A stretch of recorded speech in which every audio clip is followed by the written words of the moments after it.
Hello, today I'm going to show you how to resolve one of the most common eBay errors that people get when trying to list an item. So in order to see the error, we have to click on Listings Created and we will see the listing that you've tried to submit with View Error on the right side. Okay, so in order to find out what the error is, we have to click on View Error.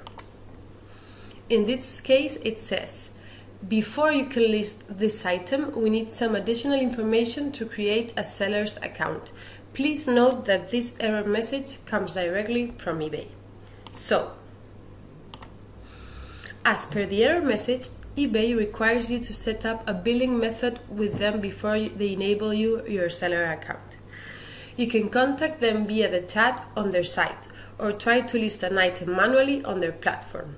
Right before publishing it, you will be asked to enter that information too. After they have verified your billing method, you should be able to list any items from our software.